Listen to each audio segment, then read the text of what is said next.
Hello everyone, welcome to my video on function overloading.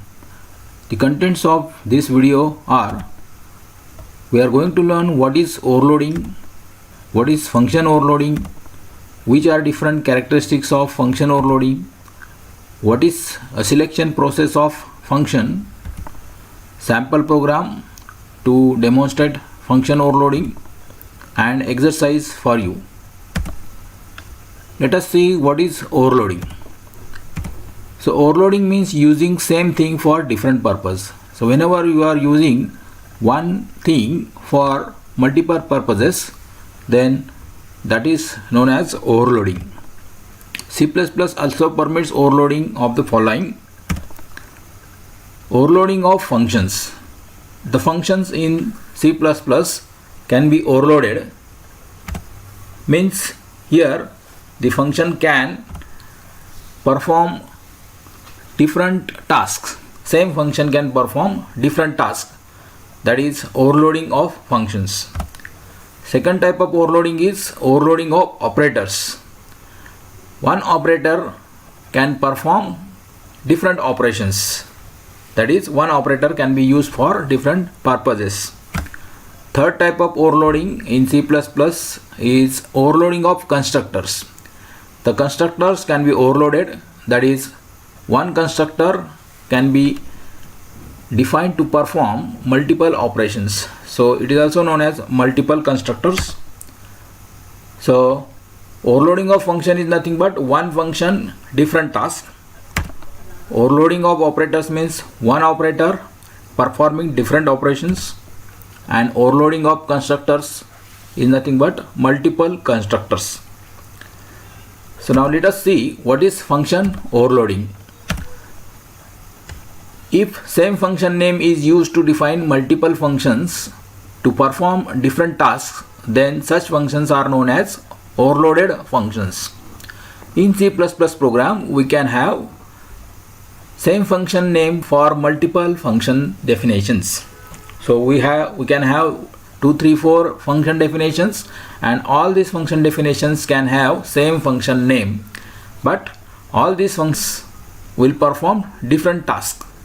So such function is known as overloaded function, or the concept is, or this mechanism is known as function overloading. This is also known as function polymorphism in OOP. Poly means many, morphism means behavior. So one thing having multiple behaviors, that is polymorphism, and function is, in function overloading we are achieving that particular polymorphism. So that's why it is a part of polymorphism, and it is also known as function polymorphism. The function overloading is a compile time polymorphism. So in polymorphism there are two types of polymorphism, that is compile time polymorphism and runtime polymorphism, and function overloading comes under compile time polymorphism because compiler takes decision which function to select out of multiple functions. Let us see the characteristics of function overloading. We can define a set of functions with same name but with different arguments.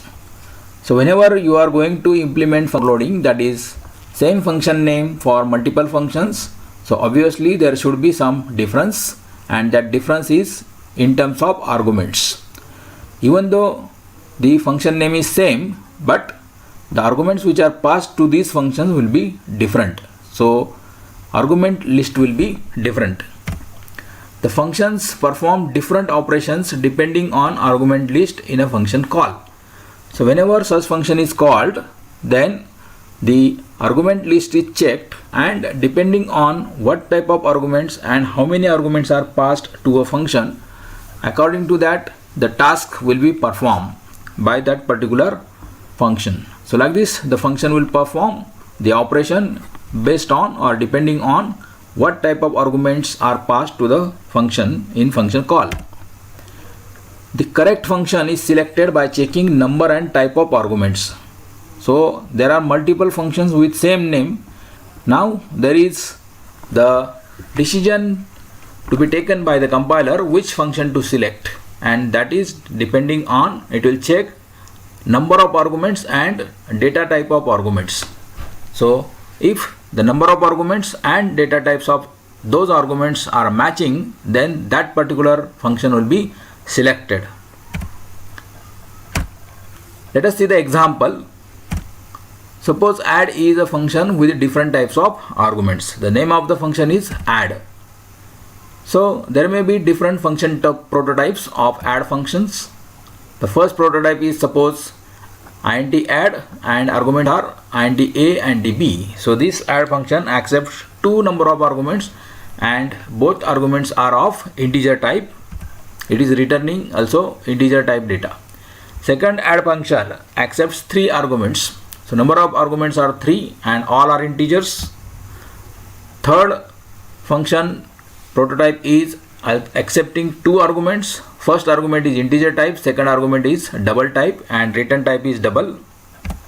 Fourth add function is accepting two arguments, both are of double type and return value is also of double type.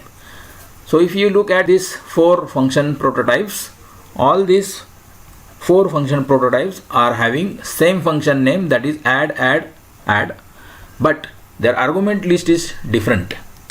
The argument, number of arguments and the type of arguments are different.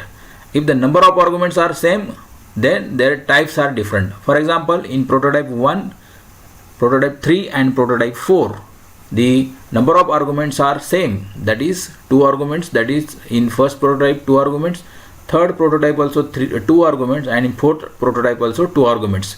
So there are number of arguments are same, but their data types are different. In first prototype the data types are integer, second prototype data types are integer double, and third prototype data types are double. So let us see the different function calls of this particular function, that is how the function add will be called in main program or main function.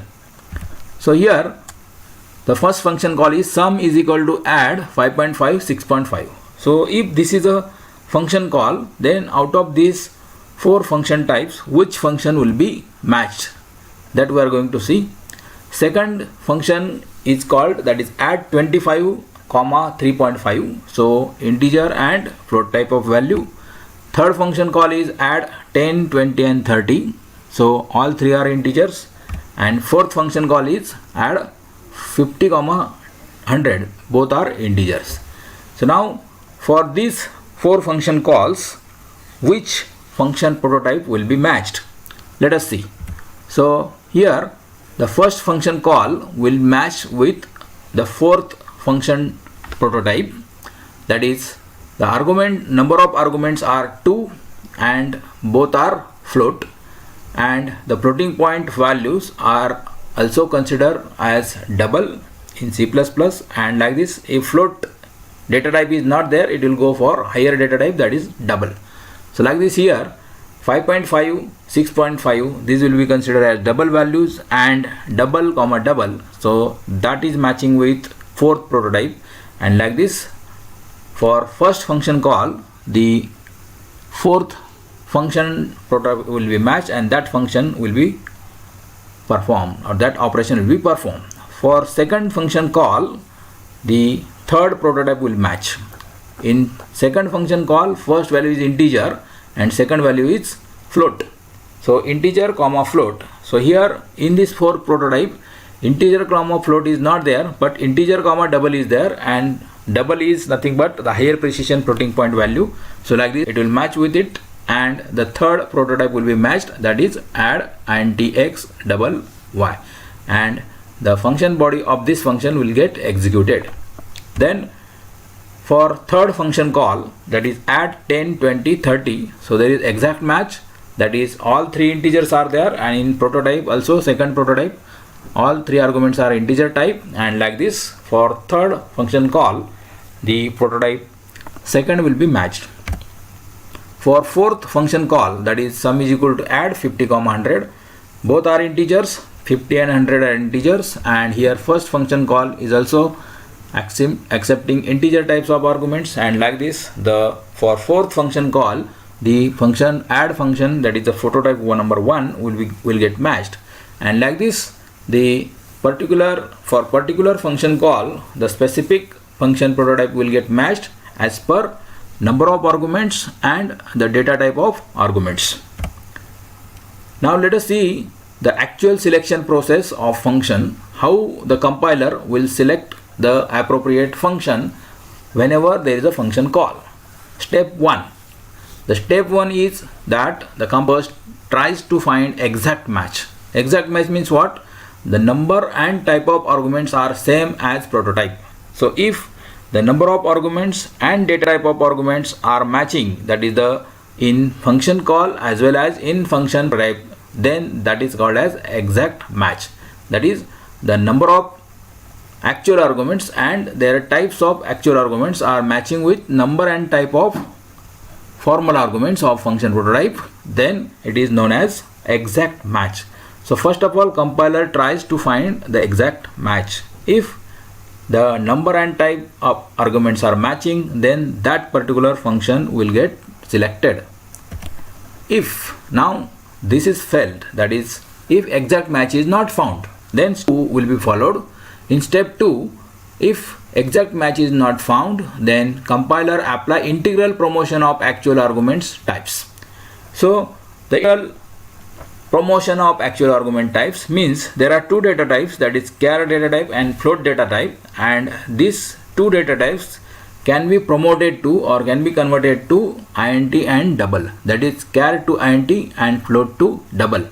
So char data type can be promoted to integer data type and float data type can be promoted to double data type, and due to this there will be no change in the values because every character is represented in terms of the integer value, and like this char can be represented as integer and float.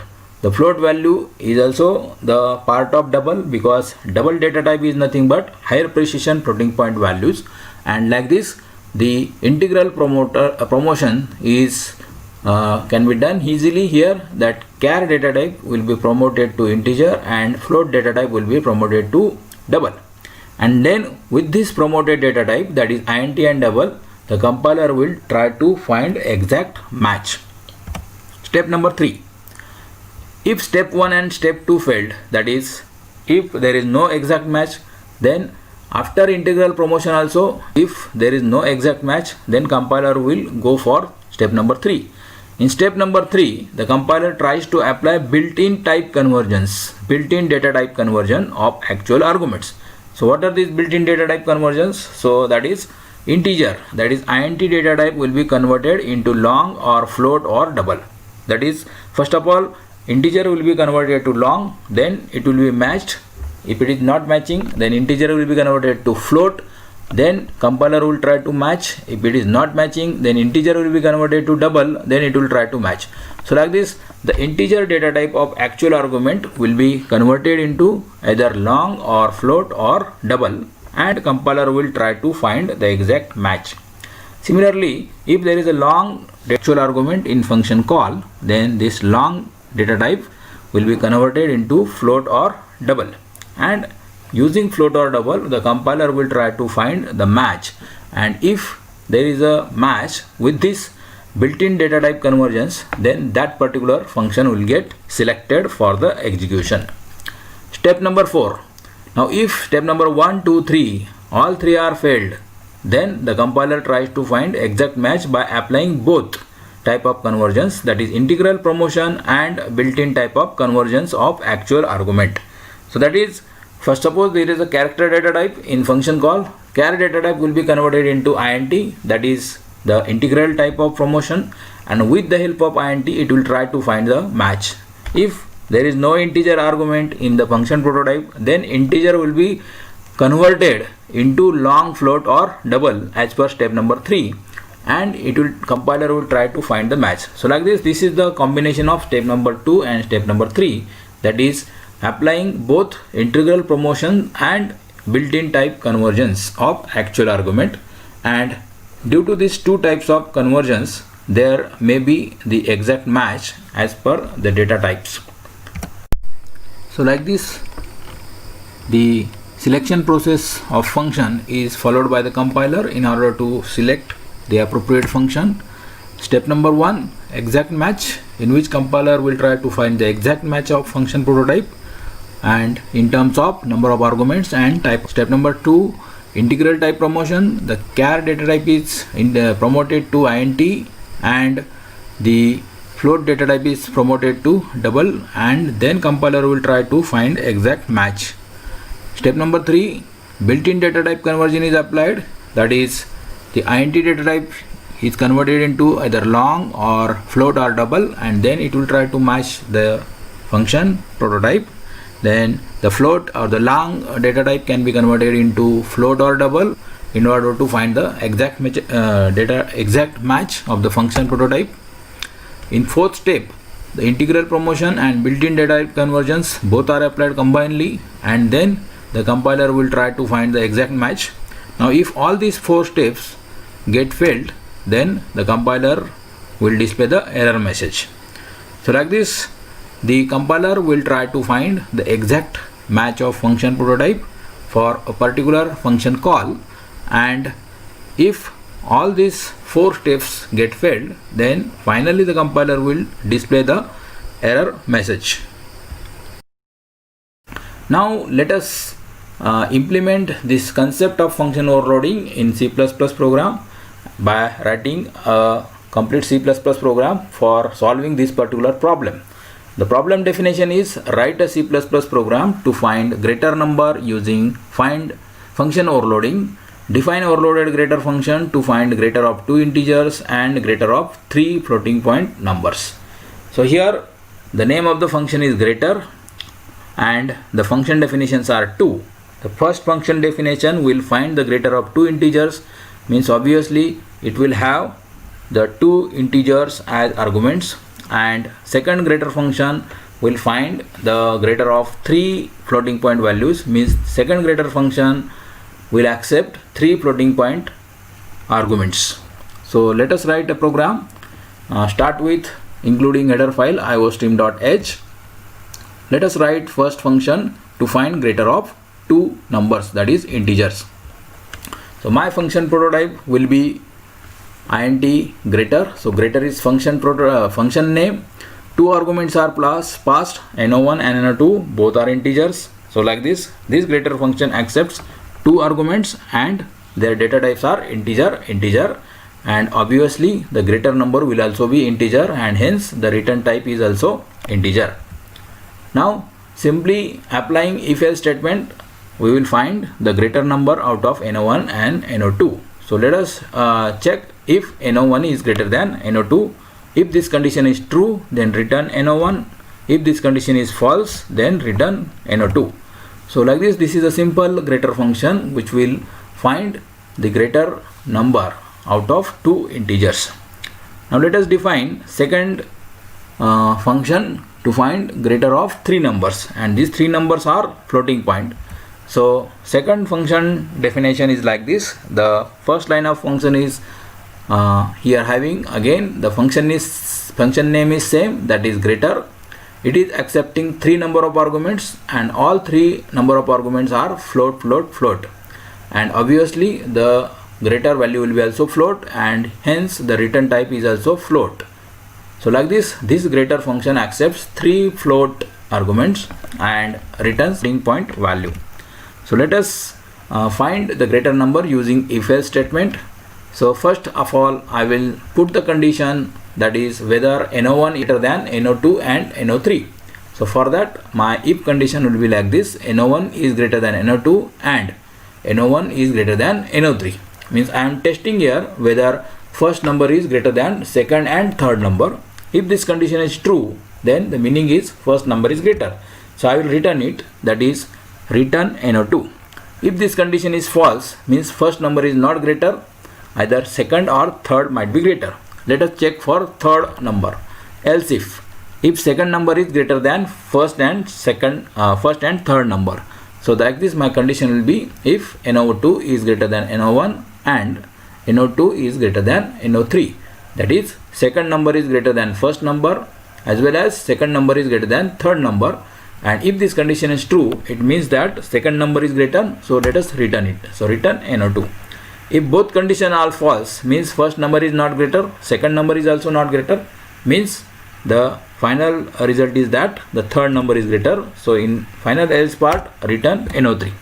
So like this we have defined two function definitions here. Both function definitions are having same names, greater, but first function definition accepts two integers as arguments and second function definition accepts three float variables as arguments. Now let us call these two functions in main function. My main function will be like this. I will require some variables of integer types n1 and n2, that are two integers, and max int is the greater number, that is the result. Then next four variables are floating type, that is x, y, z, which are the input floating point values, and max float is the output value which is generated as a greater number. So after the declaration of variables, let us accept two integers. So I will display the message enter two integers using cout. Then using cin I will accept value of n1 and n2 variable, that is cin n1 n2. Then I will call the greater function by passing the actual arguments n1 comma n2. So two values are passed, n1 and n2. Now here n1 is integer and n2 is also integer, means I am passing two arguments and both are integers. So here first function definition will match and first function definition will get executed and it will find the greater of two integers.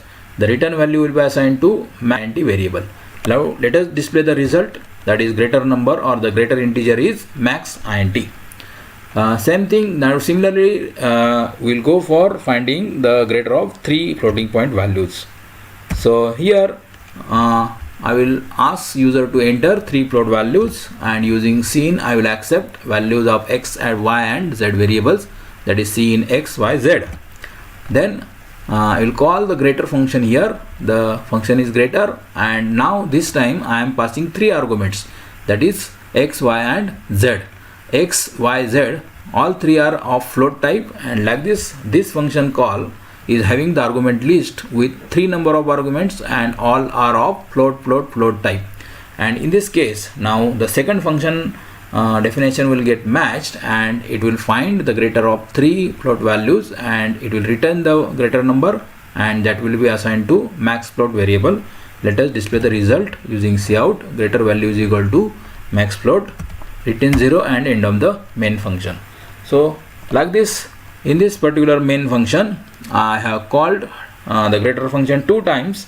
First time I have called this greater function with two integer arguments, and second time I called the greater function with three float type of values. So here this is the first function call to find the greater of two integers, and this is the second function call to find the greater of three float values.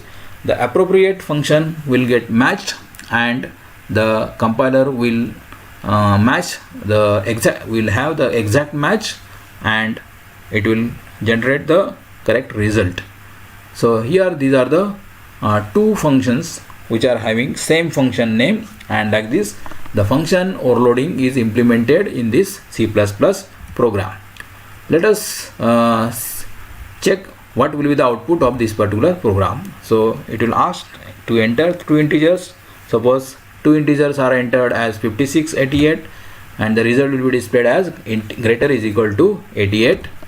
Enter three float values, suppose 4.5, 6.5 and 1.2. These are the three floating point values are entered, and it will display the greater value as 6.5. So in this way the program can be implemented using function overloading. So based on this concept and one sample program explained just now, you can write your own program to find or using function overloading, and you can overload a function average to find average of two integers, two double values, and three float values. So now there will be three function definitions.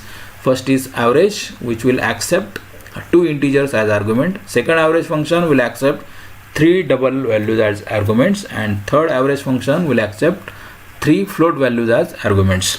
So I will give you some hint for you, that is the function prototypes will be like this. First function prototype will be that like this average will accept two integer values as arguments and the return type will be float. Then second function prototype will accept two double values and return type will be double. Third average function will accept three float values and return type will be float. So with the help of this particular function prototypes, you can write the complete C++ program using function overloading in order to confirm your learning about the concept of function overloading. Let us hope you understood the concept of function overloading. Thank you for watching my video on function overloading.